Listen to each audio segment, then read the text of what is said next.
আসসালামু আলাইকুম। ABC world নিউজে আপনাকে স্বাগত। শুরুতেই সংবাদ শিরোনাম, পরে বিস্তারিত। পুরোদমে ইসরায়েল, ফিলিস্তিন, ইরান, হিজবুল্লাহ যুদ্ধ চলছে, জানিয়ে দিব আমাদের হাতে থাকা সর্বশেষ গুরুত্বপূর্ণ আপডেট। আন্তর্জাতিক সংবাদ। আল আকসায় জুমার নামাজ আদায় ইসরায়েলের বাধা, যা বলল হামাস। জানিয়ে দিব ফিলিস্তিনিদের উচ্ছেদ করে আফ্রিকায় পাঠানোর পরিকল্পনা ফাঁস। আরো জানিয়ে দিব ইরানের পরমাণু ইস্যুতে কূটনৈতিক তৎপরতার অব্যাহত রাখার আহ্বান রাশিয়ার। এবং আরো জানিয়ে দিব পানামা খালের নিয়ন্ত্রণ নিতে উপায় খুঁজছে যুক্তরাষ্ট্র, দৃঢ় অবস্থান পানামার। এদিকে আদালতের আদেশের পরও ইমরান খানকে হাজির করতে পারল না জেল কর্তৃপক্ষ। সর্বশেষ জানিয়ে দিব গাজায় হাসপাতাল চত্বর থেকে ৪৮ লাশ উত্তোলন, বাকি আরো ১৬০। শুনছিলেন সংবাদ শিরোনাম, এরপর বিস্তারিত। তার আগে অনুরোধ থাকবে, ভিডিওটি যদি ভালো লেগে থাকে ভিডিওটিতে একটি লাইক এবং কমেন্ট করে জানিয়ে দিন ভিডিও সম্পর্কে আপনার মূল্যবান মতামত, এবং আরো কমেন্ট করে জানিয়ে দিন ভিডিওটি আপনি কোথা থেকে দেখছেন এবং শুনছেন। আল আকসায় জুমার নামাজ আদায় ইসরায়েলের বাধা, যা বলল হামাস। আল আকসায় পবিত্র মাহে রমজানের দ্বিতীয় জুমা আদায় করতে পারেনি ফিলিস্তিনি ধর্মপ্রাণ মুসল্লিরা। ইসরায়েলি নিষেধাজ্ঞার কারণে তারা শুক্রবার মসজিদটিতে প্রবেশ করতে পারেনি। এ ঘটনায় তীব্র নিন্দা জানিয়েছে ফিলিস্তিনি স্বাধীনতাকামী সদস্য গোষ্ঠী হামাস। খবর আল জাজিরার। এক বিবৃতিতে গোষ্ঠীটি জানিয়েছে, পবিত্র এ মাসে ফিলিস্তিনিদের বিরুদ্ধে ইসরায়েলের এমন নিষ্ঠুর পদক্ষেপকে ধর্মীয় যুদ্ধ হিসেবে দেখছে হামাস। এতে আরো বলা হয়, টানা দ্বিতীয় বছরের মতো আল আকসার নামাজের মুসল্লিদের অব্যাহত নিষেধাজ্ঞা মুসলিম রীতিনীতির উপর একটি পদ্ধতিগত আক্রমণ এবং জেরুজালেমে এর পবিত্র স্থানগুলোকে ইহুদীকরণের প্রচেষ্টারই অংশ। গাজা ভিত্তিক এই গোষ্ঠীটি ইসরায়েলি সরকারকে মুসলমানদের অভিভূত এবং অনুভূতি ও পবিত্র তার প্রতি অহংকার এবং অবজ্ঞা অব্যাহত রাখা থেকে বিরত থাকার আহ্বান জানিয়েছে। বৃহস্পতিবার জেরুজালেম ভিত্তিক আল কুদস ইন্টারন্যাশনাল ফাউন্ডেশন জানিয়েছে, ইসরায়েলি বাহিনী আল আকসা মসজিদের অভিযান চালিয়ে মুসল্লিদের জোরপূর্বক বের করে দিয়েছে। ফিলিস্তিনিদের উচ্ছেদ করে আফ্রিকায় পাঠানোর পরিকল্পনা ফাঁস। গাজায় ফিলিস্তিনিদের বল প্রয়োগের উচ্ছেদ করে পূর্ব আফ্রিকার দেশগুলোতে স্থানান্তরহীন পরিকল্পনা নিয়ে আলোচনা করছে যুক্তরাষ্ট্র ও ইসরায়েল। সেই সঙ্গে সম্ভাব্য গন্তব্য হিসেবে সুদান, সোমালিয়া এবং সোমালিল্যান্ডের নাম উঠে এসেছে। সম্প্রতি বার্তা সংস্থা এএপির এক প্রতিবেদনে এমন চাঞ্চল্যকর তথ্য উঠে এসেছে। এর বলা হয়েছে, সুদানের কর্মকর্তারা এই প্রস্তাব প্রত্যাখ্যান করছে বলে দাবি করছে।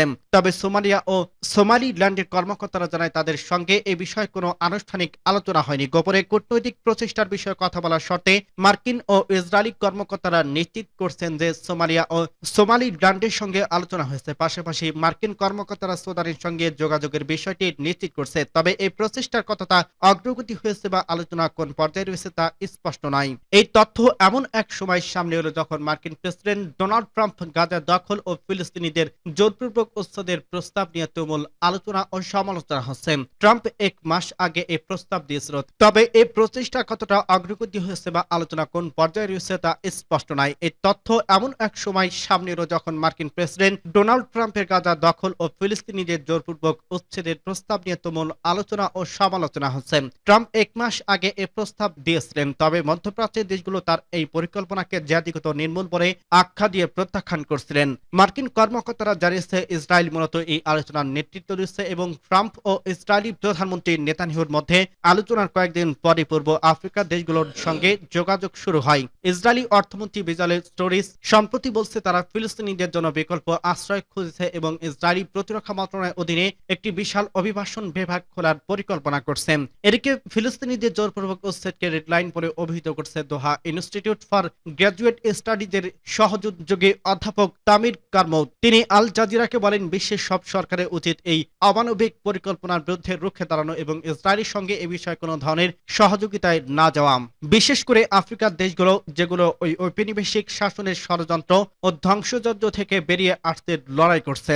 তিনি বলেন, সুদান ও সোমালিয়ায় এমনকি দীর্ঘদিন ধরে যুদ্ধ বিধ্বস্ত, এখন আবার ইসরায়েল এই অঞ্চলকে নতুন করে সংকটে ফেলতে চায়। ইরানের পরমাণু ইস্যুতে কূটনৈতিক তৎপরতা অব্যাহত রাখার আহ্বান রাশিয়ার।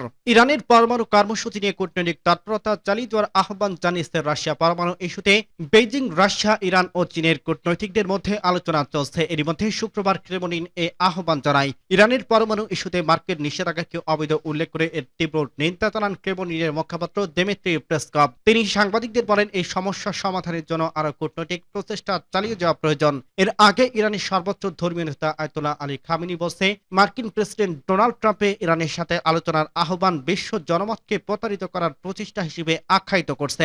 খামেনি বলছে, ইরানকে যুক্তরাষ্ট্রের এমন একটি দেশ হিসেবে দেখতে চাই যে তারা আলোচনার টেবিলে বসতে রাজি নয়। খামেনি বলছে, আমরা বছরের পর বছর ধরে বসে আলোচনা করছি, এই একই ব্যক্তি টেবিলে থেকে তা ছুঁড়ে ফেলছে, স্বাক্ষরিত আলোচনা ছুঁড়ে ফেলছে।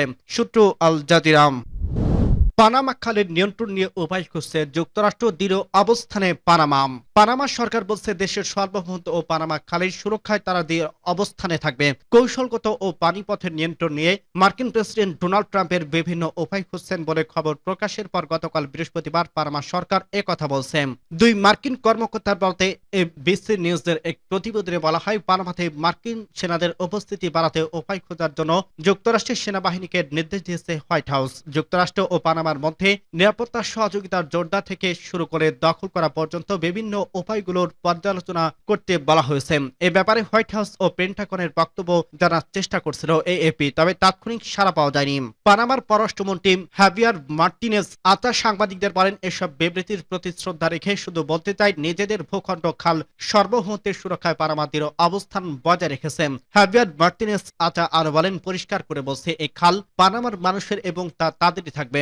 এনবিসি নিউজের এই প্রতিবেদনের মধ্যে আমেরিকার দেশ পানামাকে হতবাক করে দিয়েছে। 25 বছরের বেশি সময় ধরে দেশটির কোনো মার্কিন সেনা নেই। যুক্তরাষ্ট্রের পানামা খালের নিয়ন্ত্রণ ছেড়ে দেওয়ার পর 1999 সালের 31 ডিসেম্বর সর্বশেষ মার্কিন সেনা পানামা ছেড়েছে। পানামা খাল নিয়ন্ত্রণ করছিল যুক্তরাষ্ট্র। এক দশক আগে পানামার স্বৈরশাসক ম্যানুয়েল নরিয়েগাকে আটকে রাখতে পানামার অভিযান চালিয়েছে যুক্তরাষ্ট্র। ওয়াশিংটনের অভিযোগ, নরিয়েগা মানব পাচারের দায়ে অভিযুক্ত। সম্প্রতি ট্রাম্পের পানামা খাল দখল করে নেওয়ার হুমকিকে কেন্দ্র করে আরব যুক্তরাষ্ট্র ও পানামার মধ্যে উত্তেজনা তৈরি হয়। ট্রাম্প বলেন, প্রয়োজনে জোর হলে পানামা খাল নিয়ন্ত্রণ নেবে যুক্তরাষ্ট্র। খালের বন্দর পরিচালনাকারী হংকংয়ের একটি কোম্পানিকে সরে যেতে চাপ দেওয়া সহ ট্রাম্পকে বেশ কিছু সুবিধা দিয়েছে পানামা। হংকংয়ের ওই কোম্পানি কাজ করার কারণে ট্রাম্প দাবি করছিলেন, আন্তঃমহাসাগরীয় পানিপথটিতে চীনের প্রভাব বিস্তার করছে। ইতিমধ্যেই হংকংয়ের কোম্পানিটি যুক্তরাষ্ট্রের একটি বিনিয়োগ প্রতিষ্ঠার কাছে বন্দরটি বিক্রি করে দিয়েছে। আদালতের আদেশের পরও ইমরান খানকে হাজির করা হলো না।